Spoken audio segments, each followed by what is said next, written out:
Assalamualaikum warahmatullahi wabarakatuh. Anak-anak, selamat pagi. Sebelum memulai pembelajaran, mari kita membaca doa. Silakan ketua murid pimpin doa. Ya, berdoa selesai. Ibu akan mengabsen dulu teman-temannya ya. Nindya Agnia Rizky, Sania Dwi Larasati, Ajima Firmansyah, Ilham Kurniawan. Ada yang tahu nggak Ilham kemana? Nggak ada yang tahu? Oke. Nanti dicari tahu ya Ilham kemana. Francisca, Riana Wacita,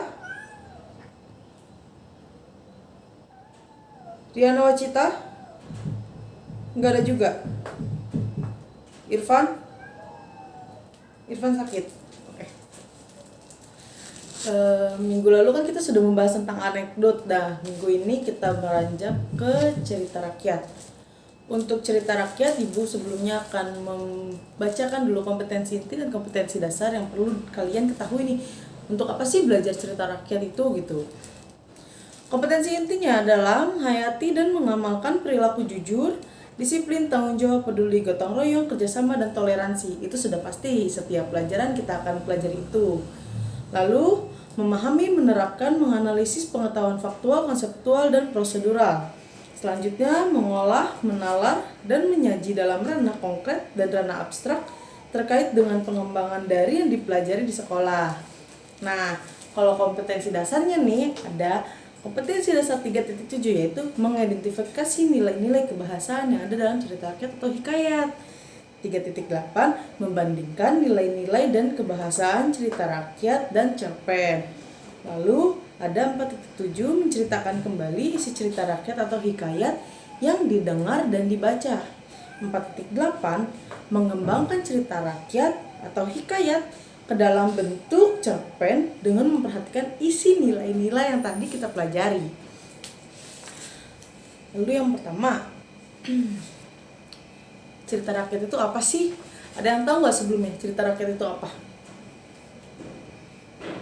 Iya benar, cerita rakyat adalah cerita yang didengarkan turun-temurun dari satu mulut ke mulut yang lain. Bisa disebut sebagai sastra lisan. Cuma sastra lisannya masuk ke dalam bentuk cerita tuh ya. Jadi salah satu ciri-ciri dari cerita rakyat adalah turun-temurun, bahasa-bahasanya arkais, lalu anonim. Dia tuh nggak diketahui nih siapa sih penulisnya, siapa sih pengarangnya. Contohnya, ada yang tahu nggak sampai sekarang kalau cerita rakyat Malin Kundang itu siapa yang menulis? Nggak ada kan? Iya, karena cerita rakyat itu ciri-cirinya adalah anonim. Lalu selanjutnya ada unsur-unsur intrinsik dan ekstrinsik. Kalau unsur intrinsik dan ekstrinsik sebenarnya kita udah pelajarin ya di cerita rakyat itu sama dengan kayak di cerpen sebenarnya. Ada amanat, sudut pandang, tokoh, penokohan, lalu unsur ekstrinsiknya ada hubungan-hubungan tokoh sama masyarakat, ya seperti itu. Kalau untuk unsur-unsur kebahasaannya, yang pertama adalah kemustahilan. Salah satu ciri hikayat adalah kemustahilan dalam teks, baik dari segi bahasa maupun dari segi cerita. Kemustahilan berarti tidak logis atau tidak bisa terjadi di nalar. Misalnya, cerita Malin Kundang, itu kan anaknya dikutuk jadi batu ya. Coba deh zaman sekarang, emang bisa dikutuk jadi batu? Kan enggak. Nah, jadi kenapa di cerita rakyat itu disebut kemustahilan. Lalu selanjutnya ada kesaktian tokoh.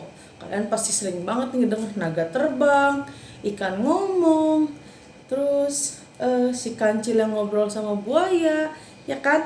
Nah, salah satu ciri dari cerita rakyat adalah kesaktian tokoh-tokoh yang bisa bicara dengan hewan, atau menghidupkan orang mati, atau membelah laut. Yang penting tokohnya sakti.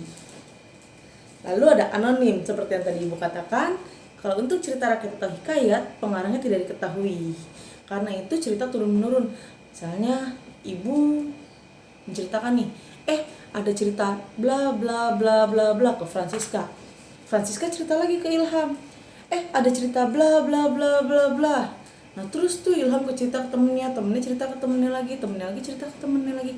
Itu yang dibilang anonim, nggak diketahui dan turun menurun dari mulut ke mulut. Selanjutnya, istana sentris. Kalian pasti sering banget kalau baca cerita atau nonton dongeng itu latarnya kerajaan. Lalu sudut cerita-cerita yang diangkat itu cerita-cerita zaman dulu. Contoh-contohnya misalkan pada zaman dahulu kala atau suatu hari. Nah, itu ciri-ciri dari cerita rakyat. Untuk membacakan ulang cerita rakyat atau hikayat, di sini Ibu memakai hikayat Bayan Budiman. Ibu bacakan, nanti kalian perhatikan ya. Hikayat Bayan Budiman. Sebermula ada saudagar di negeri Ajam, Hojan Mubarak namanya. Terlalu amat kaya, akan tetapi ia tiada beranak. Tak seberapa lama setelah ia berdoa kepada Tuhan, maka saudagar Mubarak pun beranaklah istrinya, laki-laki yang diberi nama Hozan Maimun. Setelah umur Hozan Maimun 5 tahun, maka diserahkan oleh bapaknya mengaji kepada banyak guru, sehingga sampai umur Hozan Maimun 15 tahun, ia dipinangkan dengan anak saudagar kaya, amat elok parasnya, namanya Bibi Zainab. Hatta berapa lamanya Hozan Maimun beristri itu, ia membeli seekor burung buayan jantan, maka beberapa di antara itu ia juga membeli seekor tiung betina, lalu dibawanya ke rumah dan ditaruhnya hampir sangkaran bayan juga. Pada suatu hari, Hozan Maimun tertarik akan perniagaan di laut, lalu meminta izinlah dia kepada istrinya. Sebelum dia pergi, berpesanlah dia pada istrinya itu, jika ada barang suatu pekerjaan, mufakatlah dengan 2 ekor unggas itu. Hubaya jangan tiada, karena fitnah di dunia amat besar lagi tajam daripada senjata. Hatta beberapa lama ditinggal suaminya, ada anak Raja Ajam berkuda lalu melihat rupa Bibi Zainab yang terlalu elok. Berkecanlah mereka untuk bertemu melalui seorang perempuan tua.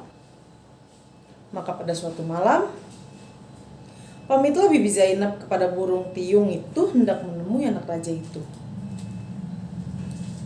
Maka bernasihatlah ditentang perbuatannya yang melanggar aturan Allah Subhanahu wa Ta'ala. Maka marahlah istri Hozan Maimun dan disentakkannya tiung itu dari sangkarnya dan dihempaskannya sampai mati. Lalu Bibi Zainab pun pergi mendapatkan bayan yang sedang berpura-pura tidur. Maka bayan pun berpura-pura terkejut dan mendengar kehendak hati Bibi Zainab pergi mendapatkan anak raja. Maka bayan pun berpikir bila ia menjawab seperti tiung, maka ia juga akan binasa. Setelah ia sudah berpikir demikian, maka ujarnya, "Aduhai Siti yang baik paras, pergilah dengan segeranya mendapatkan anak raja itu. Apapun hamba ini haraplah Tuan, jikalau jahat sekalipun pekerjaan Tuan, insya Allah di atas kepala hambalah menanggungnya. Baiklah Tuan sekarang pergi, karena sudah dinanti anak raja itu. Apatah dicari oleh segala manusia di dunia ini selain martabat, kesabaran, dan kekayaan. Adapun akan hamba, Tuan ini adalah seperti hikayat seekor unggas bayan yang dicabut bulunya oleh tuannya, seorang istri saudagar." Maka berkeinginanlah istri Hozan Maimun untuk mendengarkan cerita tersebut. Bayan pun berceritalah kepada Bibi Zainab dengan maksud agar ia mendapatkan memperlalaikan perempuan itu.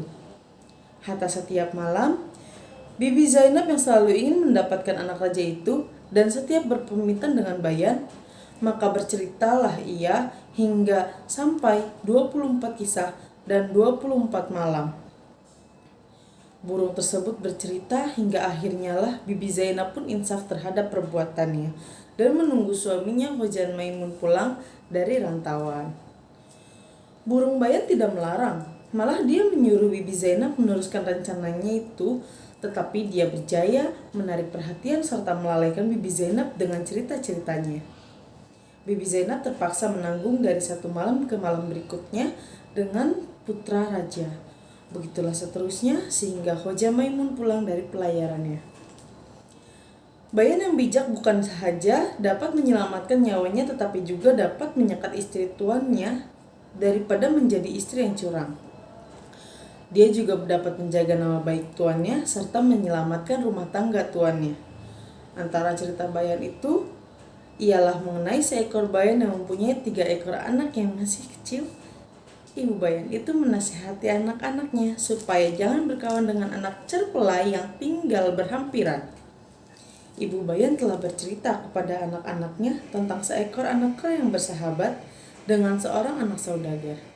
Pada suatu hari, mereka berselisih paham. Anak saudagar mendapat luka di tangannya. Luka tersebut tidak sembuh melainkan diobati dengan hati kera. Maka saudagar itu menangkap anak kera itu untuk mengobati anaknya. Nah, jadi siapa sih tokoh utama dari hikayat ini? Lalu terdapat kemustahilan atau kesaktian tokoh apa yang ada di hikayat ini? Begitu. Nah, untuk pertanyaan-pertanyaan tadi Ibu jadikan tugas dikumpulkan dengan minggu depan sebelum UAS. Minggu depan 2 minggu lagi kita UAS. Maka belajar yang rajin, jangan main game terus. Sampai jumpa anak-anak. Sampai ketemu minggu depan. Jangan lupa PR ya. Assalamualaikum warahmatullahi wabarakatuh.